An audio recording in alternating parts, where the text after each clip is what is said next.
Maybe you have a recurring fear in your business. Maybe it's around money. Maybe just thinking about the money that you want or need to make gives you fear in your belly, and then that slows you down or stops you from taking the action that would actually produce that money. Maybe it's every time you think about making a sales call or sending an email to make an ask or propose something, you hold back because you don't feel comfortable. If that's the case, I want to help you. And more specifically, if one of the ways you've been dealing with that is that sometimes you're able to push the thoughts out that are giving you that feeling of fear so that you can distract yourself and think more positive, and that gives you a little bit of space and ability to take some action, then I really want to help you. And the way that I want to help you is to first ask you to please stop doing that. Please stop pushing out the thoughts that are associated with the feelings of fear that are an obstacle to you taking the action that will produce the results that you want to take. Wait a minute, what? Stop pushing the thoughts out? Yeah. Because, excuse me, while in the moment pushing a thought out can look like it's productive because it gives you a little bit of space to have your attention in a way that has you be able to take action, the problem is the thought comes back. And it doesn't just come back, it comes back harder. Because pushing a thought away and shifting your attention and your conscious awareness, what that actually does is it represses the energy and the ideas that are giving life to that feeling. It's just a distractant. You're distracting yourself.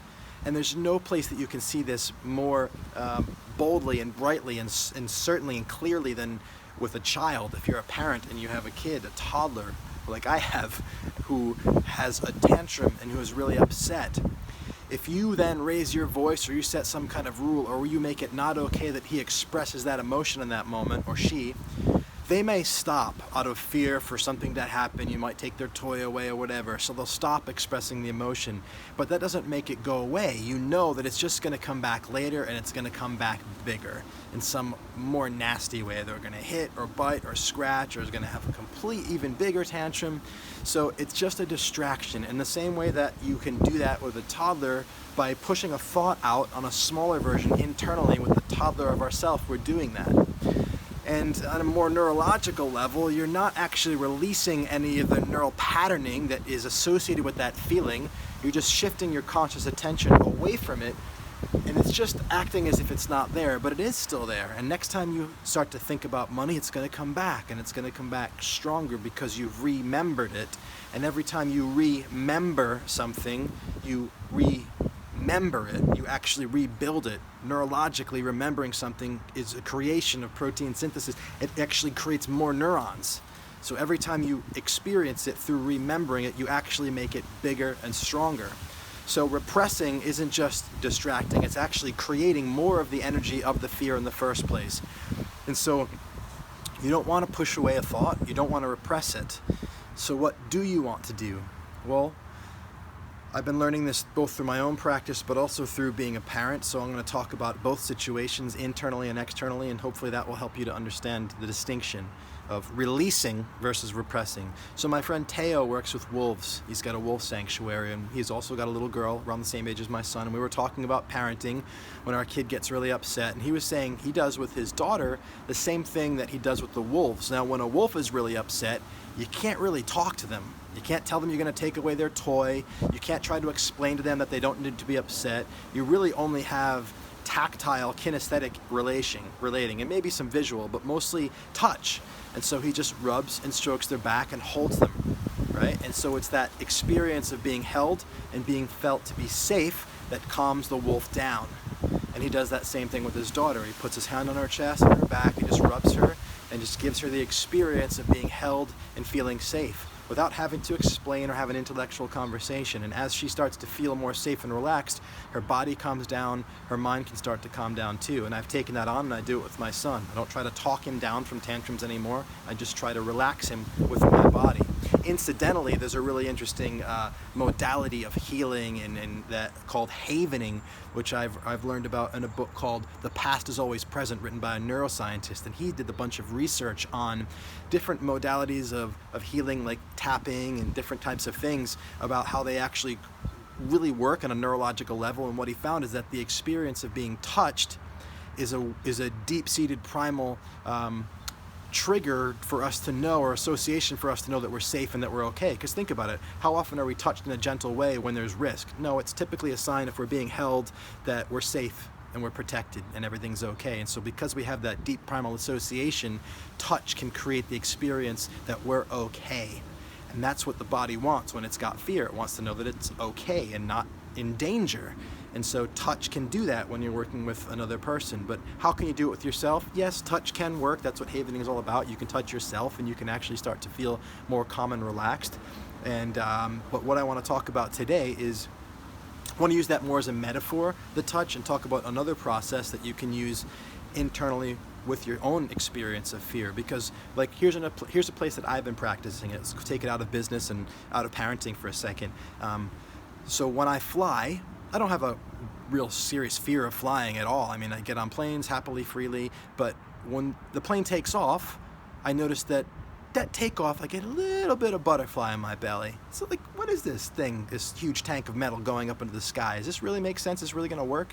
You know, how often in the news we're hearing about plane crashes and things. So there's a little bit of like, oh, a little bit nervous. Like, I'm playing it cool. I'm not making it look like I'm scared, right? But I'm feeling a little bit of sweat in my palms, just like breathing, just making sure everything's, yeah, we'll be okay. Like telling myself, pushing the thought out, still feeling it. So I noticed that I was doing that. I was pushing the thought out, distracting, go back to my reading. That's just repression. I don't want to do that because the next flight I'm going to feel the same thing. It's not going to go away. And so I want to use the process I'm sharing now there, and that's what I've been doing in the more recent flights. And this process is really, it's a pragmatic implementation of a quote by Joseph Campbell that I love, which is, "The cave you fear to enter holds the treasure you seek." The cave you fear to enter holds the treasure you seek. And what that means, what I've taken that to mean and how I make that pragmatic, is that there is an experience of fear, right? And the cave is the journey of understanding what that feeling of fear is. And so how do I go on that journey? Well, I take myself on this little mental exploration of what this journey of this, it's an imagined thing right now, right? Like the plane's not crashing. I'm imagining the plane's crashing. And so the cave, the darkness of the cave is the unknown of what would happen if the plane were to crash. And so how do I go into that cave to find the treasure? I take my first step into the darkness, into the unknown, by allowing myself to consider the actual possibility that the plane crashes. And so I am afraid that the plane would crash. And I see that. Because I am afraid that, and I lift my next foot up, I'm afraid that the plane would crash because I'm afraid that I would die.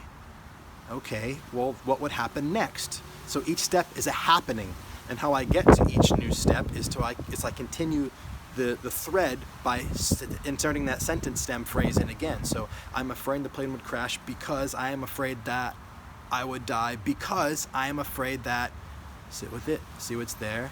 Oh, it's interesting. It's not the pain or the burning. That would be over in an instant. I'm afraid that I would die because I'm afraid that, oh, I'm afraid that my wife and son would be left without me. Oh, interesting. Wow. And so, okay, next step, let's keep going. I'm afraid that my wife and son would be left without me because I'm afraid that, oh wow, financially it would be really difficult for them and they'd be really sad, and I'm afraid that if that would happen, then, oh wow, then I'm starting to search here because I want to say like they won't be okay. But then my mind starts to go, actually, time would go by and they would be okay. So the deeper I get into the cave, I start to see what it is I'm actually afraid of.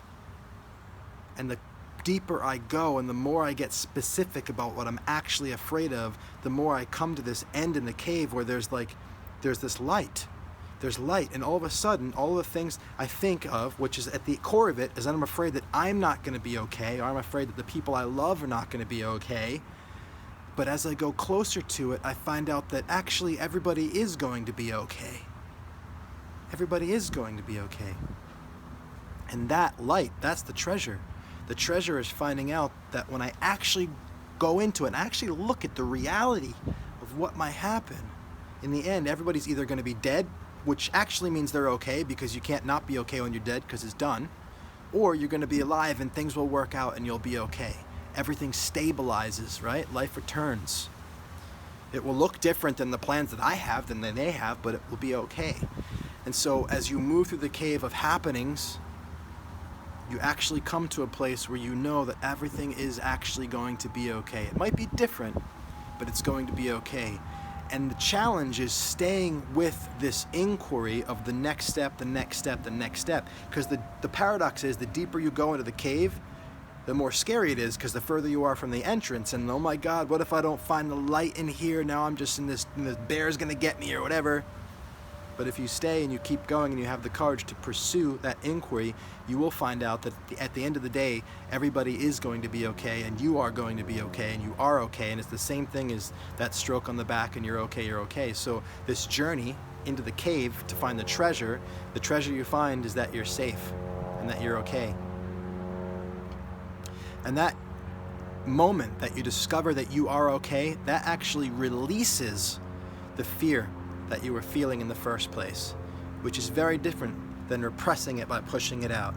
So instead of distracting myself from a fearful feeling that I'm having, I'm going to actually engage in it with inquiry and walk towards it so boldly and continuously until I actually dissolve it by finding out that it's an illusion. I'm either going to be dead, which means I'm okay because I'm gone, or I'm still here and things stabilize and I'm okay. You will always find that if you walk into the cave. The cave you fear to enter holds the treasure you seek. So I hope I've created a distinction for you between pushing something out, which is repression, and releasing something, which happens through inquiry until you know that you're okay. Or it happens through being held or holding yourself so that you know you're okay. It's a great thing about having an intimate partner. Sometimes it's like, babe, just give me a hug, because I just need to feel that I'm okay right now. It's an awesome shortcut. That's why I love intimacy, with the relating with joy. A partner can be the path to the safety that gives us the access to our power to create everything in the world. But that's a whole nother topic. Anyway, today, guess what today is? Today is the perfect day for you to create who you are. You are loved and you are powerful, and I am loving you simply for your being here. I'll talk to you soon.